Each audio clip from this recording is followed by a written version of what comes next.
नमस्कार मित्रांनो, स्वागत आहे तुमचं आपल्या पॅशनेट जर्नी या युट्यूब चॅनलवर। शिक्षक भरतीसाठी आपली जी रजिस्ट्रेशनची प्रोसेस होती ती पूर्ण झालेली आहे आणि कुठेतरी आपलं जे भविष्य आहे ते लॉक झालं आहे असंच आपल्याला म्हणावं लागेल। आणि आता आपल्याला प्रतीक्षा आहे ती जाहिरातींची आणि त्या दिवसापासून प्रत्येकाचे बरेच जणांचे मला मेसेज आणि कमेंट्स येत आहेत की मॅडम आता जाहिराती ज्या येणार आहेत तर किती जागांच्या जाहिराती येणार आहे, नेमकं मेरिट किती लागणार आहे आणि मला एवढे मार्क्स आहेत तर माझं सिलेक्शन होईल का, हाच प्रत्येकाच्या मनामध्ये पडलेला प्रश्न आहे। तर काही जणांना असं वाटतं की खरंच जागा येतील का, जागा येतील तर खूप कमी येतील का, कारण आता सध्याची जी सिच्युएशन आहे संच मान्यतेचा जो निकष बदलला आहे त्यामुळे प्रत्येकाच्या मनामध्ये संभ्रम निर्माण झालेला आहे की खूप सारी अतिरिक्त शिक्षक संख्या झाली आहे तर मग शिक्षक भरतीसाठी जागा येतील का। तर मित्रांनो, या सर्व प्रश्नांची आज उत्तर देणार आहे हा व्हिडिओ खूप महत्त्वाचा आहे। पुढची जी प्रोसेस आहे हे समजून घ्यायची असेल तर हा व्हिडिओ शेवटपर्यंत नक्की बघा। बघा फ्रेंड्स, आपलं रजिस्ट्रेशन प्रोसेस आता पूर्ण झाली आहे। आता याच्या पुढचा टप्पा आपला काय असेल, तर आता याच्या पुढचा जो टप्पा आहे तर आपल्या शिक्षक भरतीच्या दृष्टिकोनातून जाहिरात येणं हाच पुढचा टप्पा आहे। परंतु पुढचा टप्पा जो आहे तो पार करण्यासाठी सर्वात अगोदर आपण आता बघितलेलं आहे की सध्या बदल्यांच्या संदर्भामध्ये एक परिपत्रक पडलेलं आहे, एक शासन आदेश आहे। तर त्यानुसार सध्या आंतरजिल्हा बदली होणार आहे आणि आंतरजिल्हा बदलीमध्ये जवळपास तुम्ही बातम्या पाहिल्या असेल की 12,000 शिक्षक आपापल्या घरी जाणार आहे। तर आंतरजिल्हा बदलीच्या संदर्भामध्ये पत्रक पडलेलं आहे। त्यानंतर जिल्ह्यांतर्गत जिल्ह्यामध्ये जी बदली होती ती बदली प्रक्रिया होणार आहे। त्यानंतर अतिरिक्त जे शिक्षक होणार आहे यामध्ये त्या अतिरिक्त शिक्षकांचं समायोजन केलं जाणार आहे। मी मागेही तुम्हाला म्हटलं होतं की अतिरिक्त शिक्षकांचं समायोजन झाल्याशिवाय पुढची प्रोसेस होणार नाही। आता सध्या तुम्हाला माहित आहे की संच मान्यता ही फायनलाइज जवळपास झालेली आहे आणि आता प्रत्येक जिल्ह्याच्या सीओ लॉग इनला ती येणार आहे। त्यामुळे संच मान्यतेनुसार आपल्याला आता त्या जिल्ह्यातील पद जरी करणार असले तरी यामध्ये सर्वात मोठी जी गोष्ट आहे ती आंतरजिल्हा बदलीची आहे। कारण आता आंतरजिल्हा बदलीमध्ये एका जिल्ह्यातून दुसऱ्या जिल्ह्यातून त्या जिल्ह्यात अशा पद्धतीने शिक्षकांची ये जा असेल तर त्यामुळे कुठेतरी काही जिल्ह्यांच्या संख्येमध्ये फरक पडेल। परंतु जर राज्यामध्ये जेवढ्या जागा रिक्त असतील त्या जागा तिथे दाखवल्या जाणार आहे। परंतु त्यापूर्वी जसं मी म्हटलं आंतरजिल्हा बदली, त्यानंतर जिल्हांतर्गत बदली। जिल्हांतर्गत बदलीमध्ये जास्त बदल होत नाही, फक्त इकडचे शिक्षक तिकडे जातात, जिल्ह्यामधल्या जागा तेवढ्याच त्या रिक्त असतात। त्यानंतर पुढे आपल्याला माहिती आहे की समायोजन होणार आहे आणि त्यानंतर आपल्याला एक्झॅक्ट आकडा कळणार आहे। आता यामध्ये काही जण असे म्हणतात की खूपच कमी जागा येणार, तर असं अजिबात नाहीये।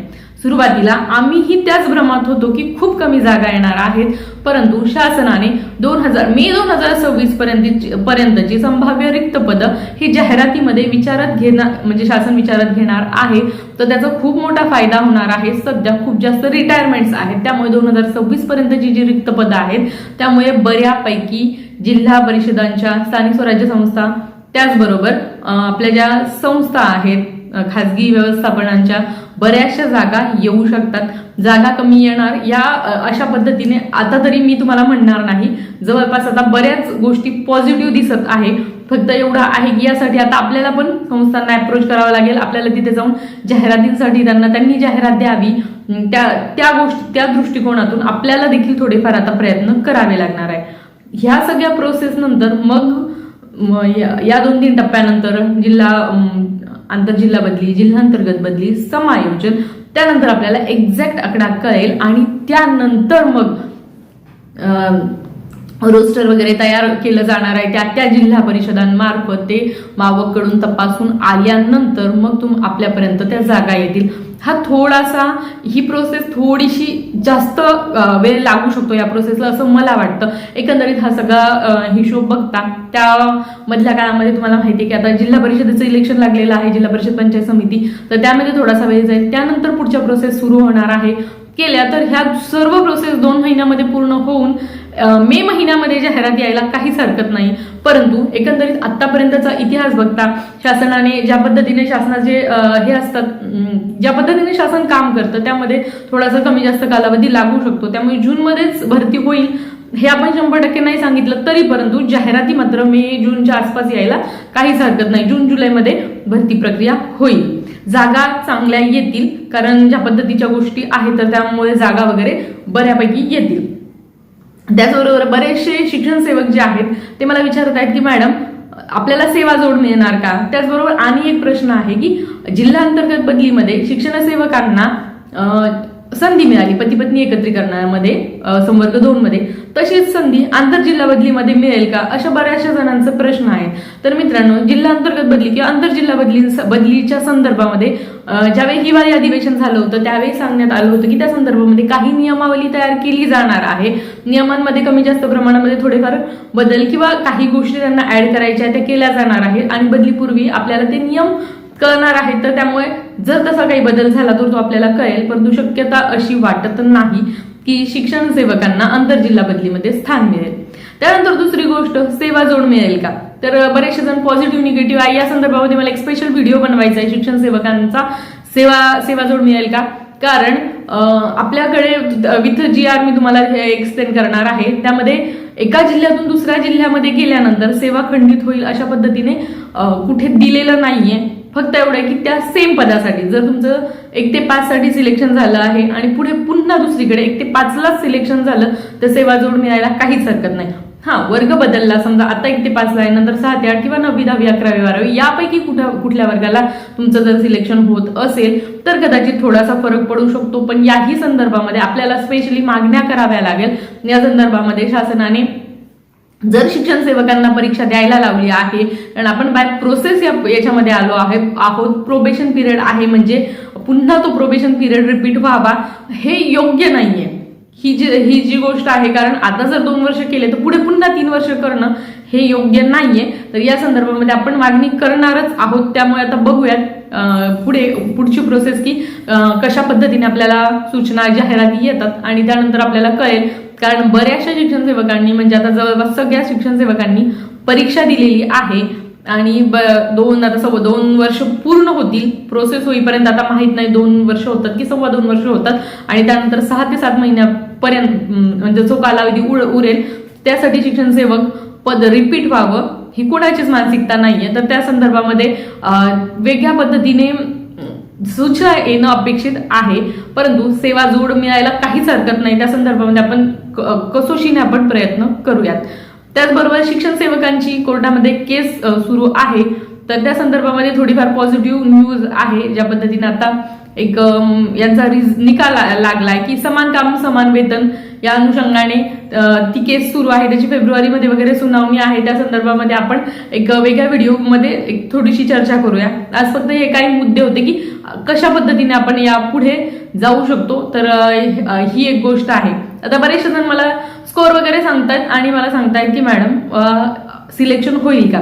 तर मागच्या वेळी मी या संदर्भामध्ये बरेचसे व्हिडिओ बनवले होते आणि तुम्हाला मी सेफ स्कोर सांगितला होता किंवा या रेंजमधल्या विद्यार्थ्यांचं सिलेक्शन होईल हे मी सांगितलं होतं. परंतु त्यावेळेची परिस्थिती वेगळी होती. त्यावेळी आपल्याकडे जागांचा आकडा होता, आपल्याला माहित होतं की एवढ्या जागा येणारच आहे. मागच्या 4-5 वर्षात भरती प्रक्रिया झाली नव्हती आणि आपलं जे प्रेडिक्शन आहे ते 100% खरं ठरलं होतं. त्यामुळे आता मला खूप, म्हणजे पर्सनलला पण खूप जास्त मेसेज येत आहे, म्हणून मग मी विचार केला हा व्हिडिओ करावा.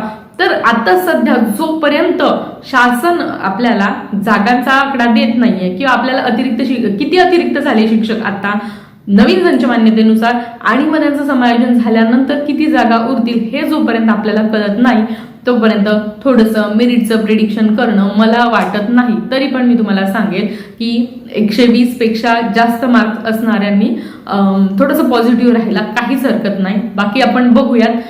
अगदी काही कॅटेगरीचे स्कोर खाली पण येऊ शकतात, कारण तुम्हाला माहित आहे की एकाच पद्धतीने भरती होत नाही. वेगवेगळे तुमचे आपल्याला माहिती आहे, आपण ज्या 1ली ते 5वीचा गट वेगळा, 6वी ते 8वीचा गट वेगळा, मग त्यामध्ये पण तुमच्या भाषा वेगळ्या, समाजशास्त्र, त्यानंतर मॅथ्स सायन्स, ते झाल्यानंतर 9वी 10वीचा गट वेगळा, 11वी 12वीचा वेगळा. 9वी 10वीमध्ये तुमच्या भाषा, तुमचे विषय वेगळे, 11वी 12वीमध्ये तुमचे विषय वेगळे, त्या जागा वेगळ्या, त्या कॅटेगरी वाईज पुन्हा त्याच्या समांतर आरक्षण, अशा बराचसा गोंधळ आहे. गोंधळ नाही म्हणता येणार, परंतु तो त्या पद्धतीने त्या गोष्टी आहेत. तर त्यामुळे थोडासा आपल्या मेरिटचं प्रिडिक्शन करू आपण शकत नाही. तरी देखील असं असलं तरी देखील एक 120+ जे आहेत उमेदवार त्यांनी पॉझिटिव्ह राहायला काहीच हरकत नाहीये. जागा बऱ्याचशा येतील. जरी अशा पद्धतीने जरी संच मान्यता किंवा ह्या सगळ्या गोष्टी होत असल्या तरी बऱ्याचशा रिटायरमेंट्स आहेत, बऱ्याच ठिकाणच्या जागा रिक्त आहेत. त्याचबरोबर 2026 पर्यंतच्या रिक्त जागा घेतल्या जाणार आहेत. त्यामुळे जागा बऱ्याचशा आहेत, त्यामुळे जागा येणार आहेत. जागा येण्यासाठी आपल्याला प्रयत्न देखील करायचे आहेत. आणि आपण आता यापुढे जेव्हा आपली संच मान्यता वगैरे ह्या सगळ्या गोष्टी झाल्या, आता आपलं ही गोष्ट झाल्यानंतर तुम्हाला त्याच गोष्टीच्या मागे लागायचं आहे की जागा किती आहेत हे आपल्यापर्यंत एकदा आलं पाहिजे. तर या सर्व गोष्टी आहेत मित्रांनो. अशा या सर्व टप्प्यांमधून आता जायचंय. आता आपलं काम जे महत्वाचं होतं की आपल्याला आपला व्यवस्थित सर्व फॉर्म फिल करून आपले क्वालिफिकेशन आहे ते फिल केलं आहे. आता शेवटची पुढची प्रोसेस आपल्याला फक्त आहे की आपल्यासमोर जाहिरात येणार आणि आपल्याला प्रेफरन्स लॉक करायचे. परंतु त्या अगोदर आपल्याला बऱ्याचशा टप्प्यांमधून जायचं आहे, ते फेस करायचं आहे की काय काय कसं कसं होणार, कशा जागा येणार, या सगळ्या गोष्टी जिल्हा बदलीपासून आंतरजिल्हा बदलीपासून जिल्हांतर्गत बदली, त्यानंतर समायोजन, ह्या सगळ्या गोष्टी आपल्याला पाहायच्या आहे आणि त्यानंतर आपल्याला पुढे आपल्या जाहिराती बघायला मिळणार आहे. तर वेट अँड वॉच, बघूयात पुढे काय काय होतं. त्या संदर्भामध्ये मी अपडेट देतच असेल. मला जसा जसा वेळ मिळेल तशा पद्धतीने मी अपडेट देण्याचा प्रयत्न करणारच आहेत. त्यासाठी अजूनही तुम्ही आपलं पॅशनेट जर्नी हे चॅनल सबस्क्राईब केलं नसेल तर पटकन सबस्क्राईब करून घ्या आणि त्याच्या बाजूचा बेल आयकॉन देखील नक्की प्रेस करा, म्हणजे तुम्हाला माझ्या येणाऱ्या सर्व व्हिडिओचे नोटिफिकेशन वेळेत मिळत जातील. चला तर मग मित्रांनो, पुन्हा भेटूया अशाच नवीन अपडेट सोबत. तोपर्यंत चॅनल सोबत राहा. धन्यवाद.